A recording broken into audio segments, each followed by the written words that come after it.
Congratulations sa mga sumali ng airdrop sa Reform. Eto na siya, live na siya sa BitGet, sa Bybit, sa Gate.io. So makita niyo naman nag-launch na siya. Ayan o. Kung bumili kayo sa private sale, napakamura lang.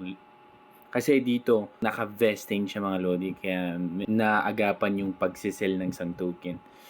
So abangan nyo yung mga ibang airdrop din na sinishare natin dun sa mga video natin. Grind lang mga lodi. Eto, sabihin ko sa inyo, walang referral to. Walang referral program. Ang ginawa lang, purely grind lang talaga. So tatlo yun eh. Dun sa Discord, mag-grind ka dun, maging active ka. At the same time, gawin mo yung academy nila. Okay, tapos next, yung testnet dashboard nila na kung saan i-test mo yung network nila, okay, nung nasa testnet pa lang. So, ito mga lodi, update tayo dito sa Dog in Hood. Okay, if your wallet is not bound, you might not be eligible for rewards when the time comes. So, napaka-importante na i-connect nyo na yung wallet nyo. So, pag i-visit nyo yung bot mismo, okay, pag nag-join kayo, ito na magpapakita. Once nag-open kayo, yan.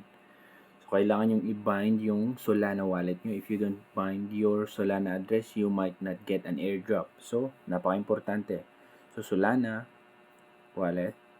Ang gagawin mo lang dito, pwede kang pumunta dun sa ang Solana wallet ko dito, yung Phantom, okay?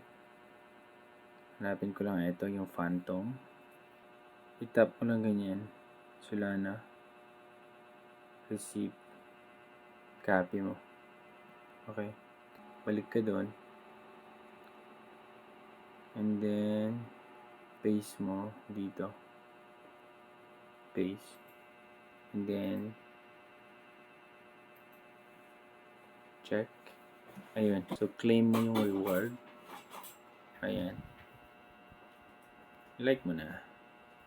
Then, go back. You earn. Ayun lang. And then, as usual, gawin mo itong mga ganito. Ganun lang naman. Okay? Tapos, gawin mo din yung mission. Pupunta ka sa mission. Doghood. Depende kung anong pipiliin mo dyan yung mission. So, before mo gagawin yung mission, kompleto mo ngayon task dito, yung mga daily task. Yan, okay? So, yun lang ang update natin dito sa Dog in the Hood, mga lodi. Ayan. Tapos, meron ka pang papaluin dito. Yung isa.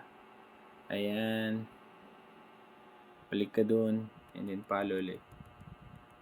Ganyan lang. Sinabi ko to sa inyo na ito yung team ng parang Robin Hood na create sila ng kanilang ito project na to dito sa bot dito sa Telegram at network ng Solana ang gagamitin nila. So ayan mga lodi ang update natin dito sa Dog in Hood. Parang ito ata yung unang meme coin. Not sure lang kung meme coin, okay? Meme coin ng Robin Hood. So good luck mga lodi.